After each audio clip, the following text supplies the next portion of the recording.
Hey all, my name is Paul Borosky and I am going to be working y'all through a cash budget. I am the adjunct professor for Rasmussen College. I am also the owner for Tutor for Finance. When dealing with the cash budget, the first thing we're going to be given is usually going to be our revenues. In addition to revenues, we are going to be given a laundry list of different parameters to follow when completing our cash budget. The first thing that I always do when dealing with this cash budget is I always look for my fixed expenses. My fixed expenses are going to be $8,000 every single month. Every single time, bar none, I always look for my fixed expenses. So I'm going to take that $8,000, I'm going to find where my fixed disbursements are. It's right here. I'm going to enter my $8,000. And then I'm going to pull this across. This will never change, this $8,000. The next thing that I'm going to do is I'm going to go then and I'm going to work my revenues. My revenues are going to be from June until November, and they range from $250,000 all the way to $175,000. So I'm going to go ahead and start with my June, and my June again is the $250,000, July is $250,000, August is $300,000. June $250,000, July $250,000, August $300,000. Then I'm going to go ahead and do my September, October, November. And that's going to go $350,000, $550,000, and $175,000. $350,000, $550,000, $175,000. So now I've got all my revenues entered in my sales. I call them revenues. They are calling them sales. The next thing we need to figure out is our cash sales. We're not given anything in here that says what our cash sales are. However, we are told our credit sales are 55% of the monthly sales and are collected 1 month after the sale. So if our credit sales are 55%, we can know that our cash sales are going to be 45%. And our cash sales, we are going to collect those the same month. So I'm going to go ahead and put in my formula of 0.45, which is 45% multiplied by the cash sales. So our cash sales are going to be 112. Now the next thing I'm going to do is I'm going to highlight our sales in blue. And the reason I'm going to highlight this in blue is because we are not going to be using our sales right here in our calculations. We are going to be using our cash sales and our credit sales. We're going to take this number and we're going to break it up into two different sections. So we're not going to touch this number in any of our calculations. So we've got our cash sales of $112,500 and that's collected every month at 45%. We now know also that we're going to take 55% of our previous month, which is June, and this is our credit sales that we're going to collect.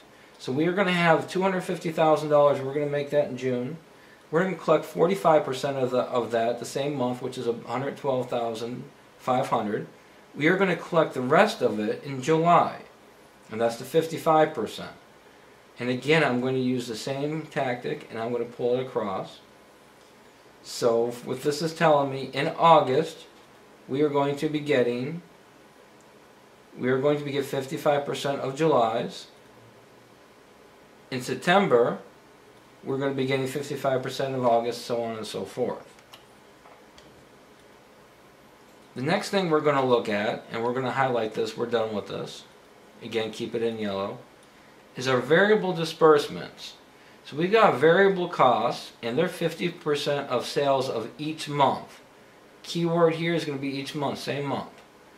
So we're going to go down to our variable disbursements, we're going to hit an equal sign, and we're going to know it's going to be 50% of our sales.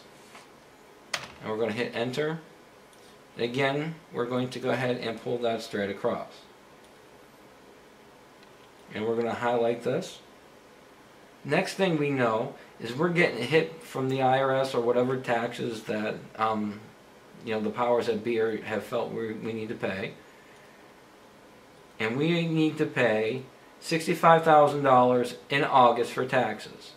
Scrolling down here, we've got our total cash disbursements. There is no section for taxes.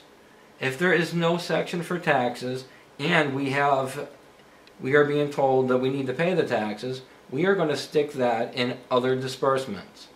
So we are going to find August, we're going to get hit for $65,000. We've got August, other disbursements, $65,000 gone. Next thing we need is we have to pay $320,000 debt in November. Again, there is no debt disbursement, no debt expense section that we can use. So we're going to again use our other disbursements. We're going to find November and we're going to knock ourselves for $320,000. This is now complete. Next thing we are told is we have beginning cash of $20,000. So what we're going to do is we're going to scroll down, we're going to find beginning cash, and we're going to put $20,000 in here. Now we've worked this, we're going to highlight it. At the end of each month, we need to have $5,000. So I'm going to go down here, and we are required to have this cash of $5,000. For this one, I am also going to pull this straight across. Every single month, we are required to keep $5,000 in our checking account. It cannot drop below that, so the required cash goes straight across $5,000. We have now worked our required cash. So far, we have worked all of our revenues, and we've included in our spreadsheet all of the parameters that are given. The next thing we're going to do is we're going to now start filling in some of our blanks that we have here. Other receipts. I missed this one. Other receipts for October is going to be $45,000. We are going to find October, other receipts, and we're going to put $45,000. Next thing we're going to do is we know there's no collections in June because they're collected the next month. So I'm going to put a 0 here. Other receipts, we only have one section that's given our other receipts is right there. So I'm going to put zeros for the other receipts. So now that I've got all my blanks filled in, I'm going to go ahead and tally up my cash receipts. When doing this, I'm going to use the sum formula in Excel, and I'm going to start and I'm going to add together our cash sales plus our collections plus our other receipts. Then I'm going to close up my parenthesis and I'm going to hit enter. I did not include my sales because our sales are broken up into cash sales and collections. Once I have this calculated, I'm going to again pull this straight across.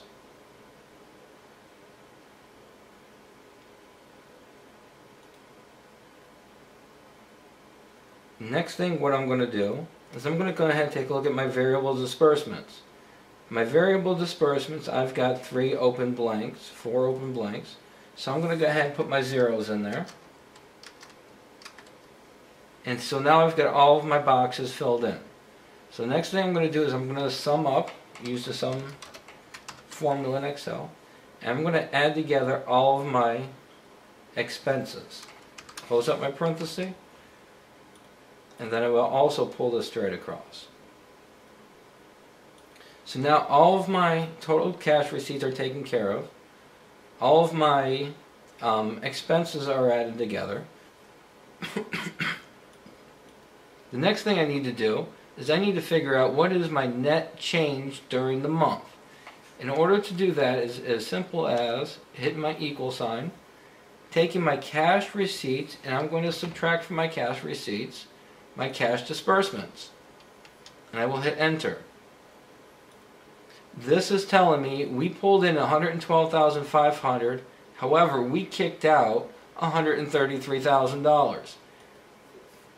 We are short, or we're going negative $20,500. So now what we did is we started with $20,000, however we spent $20,500. So our ending cash is going to be this plus what we started with. So that's going to give us ending cash of $500. Our ending cash, once I figure out my ending cash, I immediately go to the next month, and my ending cash is going to be my beginning cash. And it will work like this the whole way across. My ending cash will always go right up here immediately to my ending cash for 1 month is always my beginning cash for the next month. So now I'm short $5,000. I'm short $500. And not only that, but to make it worse is I'm required to have $5,000 in my checking account. So I am technically short this plus this. And that gives me, it's actually going to be this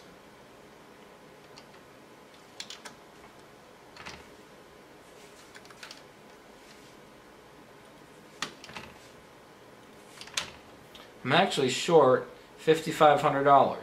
Now this section right here says this is excess cash to invest. I don't have an extra $5,500 to invest. That's not true. So I need to go down one, and I actually need to borrow this money. So I need to borrow that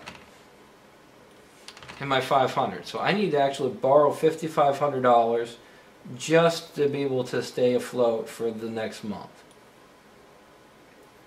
So now what we have here is we are complete with June. All the way down. We don't have excess cash. We're going to put a 0 there. But we do need to borrow a little bit of change. So once we have that figured out, the next thing I'm going to do is I'm going to look at July. I have all my sales already calculated for July. I have all my costs calculated for July. And then the only thing I need to do is drag my net change across. So my net change is now also taken care of. So the next thing I'm going to do is, I know again my beginning cash is negative $500. I'm short $500. However, I had a pretty darn good month. We kicked in $117,000 here. So what I'm going to do is I'm going to press my equal sign, and I'm going to take this and I'm going to add to it the short $500.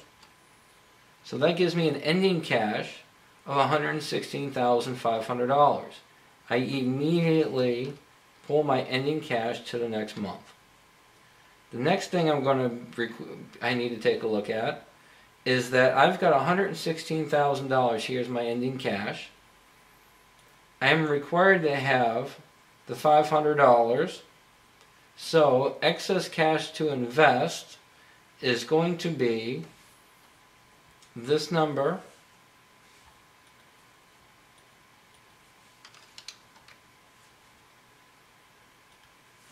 minus the $5,000 I have extra is going to give me $111,500. And that is the amount of money I have extra to invest. From this point, y'all can go ahead and finish the calculations for August, September, October, and November. And hopefully y'all, this is going to help you all with your homework. And if you have any questions, as usual, please don't hesitate to give me a shout. And hope you all have a fantastic evening. Thank you.